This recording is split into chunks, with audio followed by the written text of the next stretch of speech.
Доброго вечора, ми з України, мене звати Рауль, ви дивитесь проект «Украина в вогні».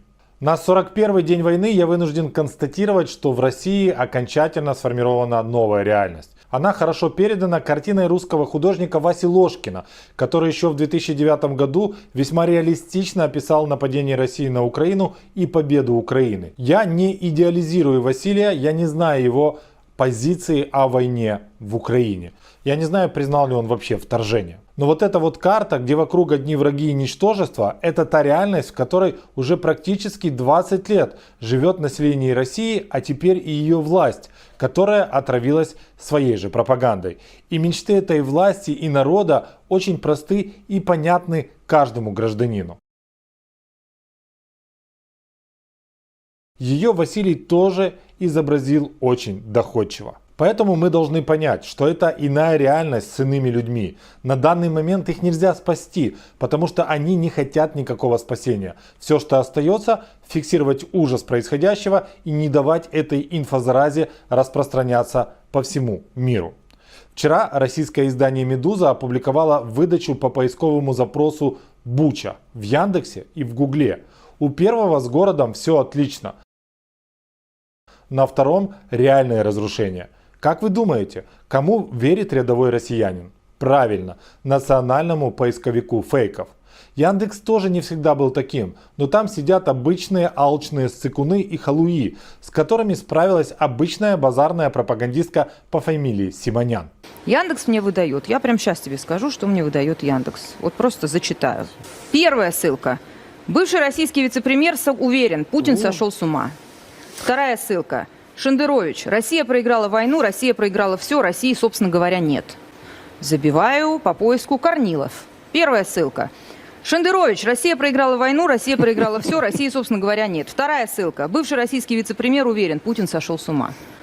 Я вам скажу, с таким Яндексом нам никакой Google не страшен. Ты понимаешь? Ну, надо же в конце концов наводить порядок везде по периметру. В любой стране со свободой прессы оба таких финта ушами с высокой долей вероятности закончились бы банкротством компании Яндекс и переходом Симонян на работу в ларек по продаже гвоздик. В России в начале 2000-х годов тоже, но затем со страной случился Путин, который долгие годы в глубоких кремлевских подвалах взращивал чудовище. Я даже понимаю, почему мир не заметил, что современная Россия это нелюдь. Так уж случилось, что если обезьяну окружить культурными артефактами, одеть в костюм Бриони, выдать iPhone и посадить в Мерседес, она какое-то время сойдет за человека. А если эта обезьяна возьмет одного канцлера Германии на работу, а второй будет агентом Штази, а остальные участники политического ландшафта будут рыгать русскими нефтедолларами, то можно даже напасть в 2008 году на Грузию и в 2014 на Украину. И надо признать, что миру и Украине крупно повезло, что в 2022 году на посту президента США оказался Джо Байден, а не рыжий ушлепок Дональд. И разумеется, Боже храни королеву за Бориса Джонсона. Я сегодня достаточно долго захожу на цель, но все, о чем я рассказал, важно. СССР и Россия это практически одно и то же. Только СССР был монстром, а Россия это мутант. Агония первого происходила дольше, агония второго произойдет за несколько лет. СССР выпускал самую херовую продукцию в мире. Но все было своим, от страшных ботинок до страшных мебельных гарнитуров. Россия интегрирована в глобальный мировой рынок. Самостоятельно она может выпускать только газы, и то на импортном оборудовании. С голода они не умрут, но через 5 лет по уровню технологий будут конкурировать с Монголией, и на Россию я бы не ставил. А сейчас небольшой лайфхак для инстателок и хипстеров, которые родились там в году 95-м, 2000-м. Вы вообще не понимаете, что вас ждет, но я вам сейчас расскажу. Вот это отрывной календарь. В каждом советском туалете, ну практически в каждом зажиточном советском туалете уличном, вот этот вот календарь вот так вот на одной из стенок деревянного туалета висел. Зачем? Объясню. Вы приходили в туалет, отрывали этот листочек и в процессе дефекации могли прочитать, что сегодня за день в стране. День сварщика, день КГБиста, день строителя, неважно. После того, как все завершилось, вот эту самую бумажку вы использовали по назначению. Но, еще раз повторюсь, вот такие вот календари в Советском Союзе были дефицитом. У многих была просто газетка. Вы ее сначала читали, потом нарезали, после чего на гвоздь соточку вот так вот насаживали целую пачку вот этих вот нарезанных кусочков. И после того, как все закончилось, вы брали газетку, вот так бережно делали, чтобы она была помягче. И снова таки использовали по назначению. Так что, мальчишки и девчонки, никакого отбеливания анусов и шугаринга, теперь все по-взрослому. И это мы еще не обсудили, чем придется заменить прокладки. Но перед экономическим крахом всегда наступает крах репутационный. Советский Союз мог 70 лет врать про пакты Риббентропа-Молотова, про расстрел польских офицеров в Катыни, про ГУЛАГ, про бунт в Новочеркасске, про сбитый корейский Боинг. Я половину своей жизни слушал и читал советскую прессу, что это не мы, СССР, сбили Боинг. Потом о том, что, видимо, мы сбили Боинг, но это был самолет-шпион. А когда совок рухнул, я прочитал интервью с летчиком, который подлетел к гражданскому самолету и сбил его по команде из Москвы. Погибло 269 человек, абсолютно невинных. Правду о трагедии Советский Союз скрывал долгие 10 лет. Обязательно загуглите после сюжета любое событие, которое я перечислил, и вы поймете, что российская пропаганда ничем не отличается от советской. Но в мире, где на орбите летают сотни спутников-шпионов, а миллиарды людей превратились в репортеров с мощными камерами и мгновенным доступом к многомиллионной аудитории, ничего скрыть нельзя. Даже на день. Российская пропаганда еще вчера утром заявляла, что резня в Буче – это постановка. Ближе к вечеру, что спланированная провокация Украины, которая сама пытала и убивала мирных жителей своей страны. Один из аргументов. Почему Украина опубликовала фото и видео 4 апреля, если русские вышли оттуда 31 марта? Во-первых, это тоже ложь. Первые фото появились 1 апреля. Но нет смысла спорить, потому что вчера же вечером газета New York Times опубликовала спутниковые снимки Бучи, которые свидетельствуют о том, что трупы мирных жителей лежали на улицах как минимум с 19 марта, а может быть даже с 11.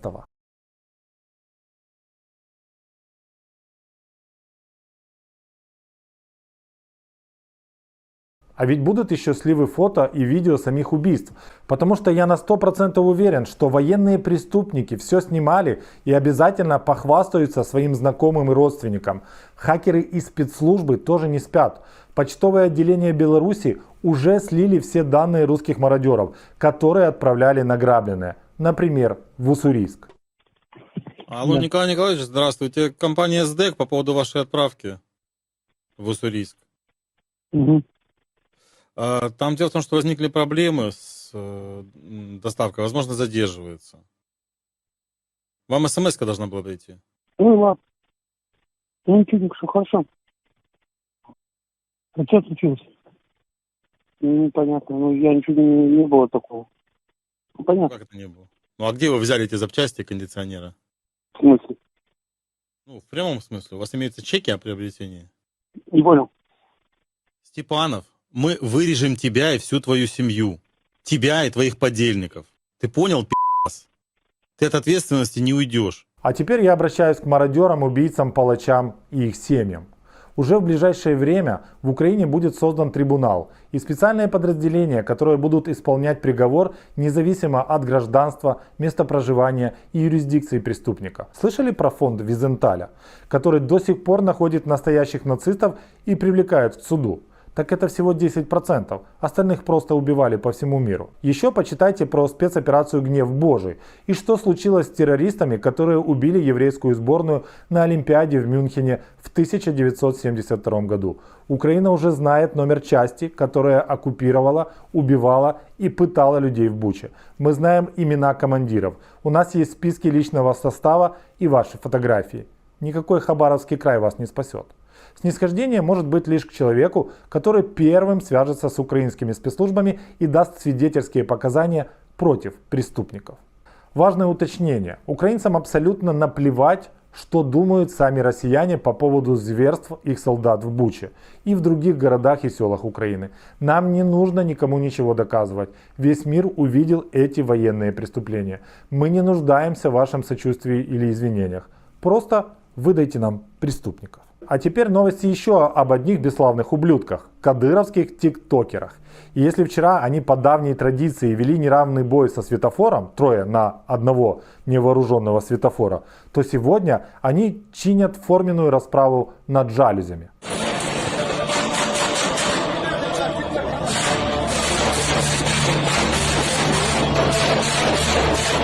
Признаюсь честно, все настолько хореографично и с задором, что в какой-то момент я думал, что зазвучит лезгинка и начнется танец с саблями. Не понимаю, как они сдержались и не начали кричать «Эй, жалюсь, деньги, деньги давай!». Тем временем я продолжаю фиксировать коррозию головного мозга руководства Российской Федерации. Дмитрий Медведев заявил, что украинский радикал за 30 лет вырос за ученической скамьей и теперь ненавидит все русское, а задача 2 кремлевских гномов – изменить сознание украинцев и создать открытую Евразию от Владивостока до Лиссабона. И это нам заявляет человек, который вырос из носка Владимира Путина. Димон, какая Евразия от Владивостока до Лиссабона? Начните величие с постройки канализаций в ваших городах. Сделайте для ваших жителей доступными унитазы и стиральные машины. Когда отмоетесь, поговорим о разумных поставках стирального порошка ежемесячно. На каждую фуру ящик стекломоя будет в подарок. Евразия Дмитрий Медведев — это даже не смешно. И вот тебе, Димон, ответ простого украинского радикала, который готов вызывать огонь на себя, лишь бы ваши евразийцы отправились в ад. Пане Зеленський та Збройні Сили України, маю таке звернення до вас.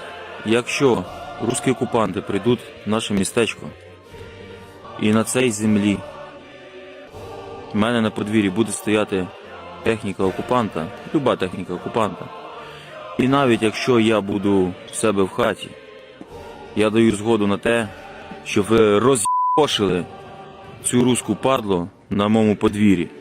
А Бог мене прийме, якщо що. Тому що я російського миру я точно не переживу. І я його не хочу, не хотів і не буду хотіти. Но, разумеется, в своей упоротости миниатюрный голем Владимира Путина не одинок. Вот высказывание представителя Совета Федерации России. Суверенитет – это в настоящее время, это роскошь, которая не по карману каждому. Вот я не уверен, что Украина должна сохранять после нашей операции свой суверенитет, как и многие другие малые государства. Я бы хотел обратить внимание европейских зрителей на тот факт, что по своим размерам Украина самая большая страна Европы. Так что, дорогие европейцы, исходя из доктрины Совета Федерации России, у вас проблемы. Помните, во вчерашнем выпуске я требовал от Германии и Франции стиральные машины и холодильники, потому что они помогут остановить наступление Российской Федерации.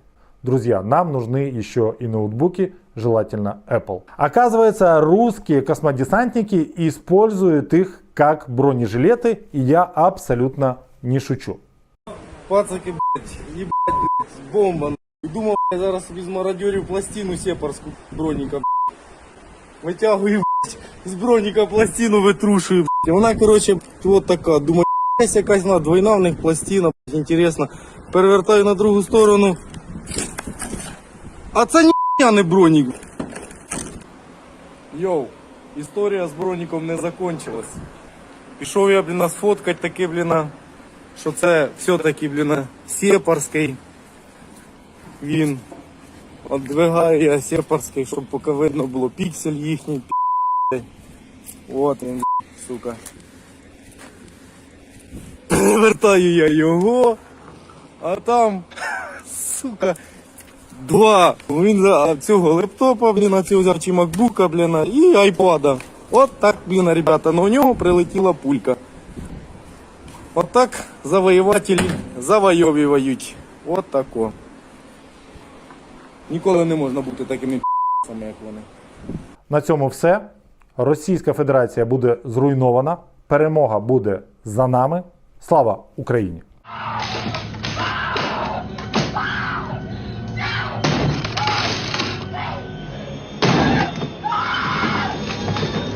А я сейчас вам покажу, откуда на Беларусь готовилось нападение.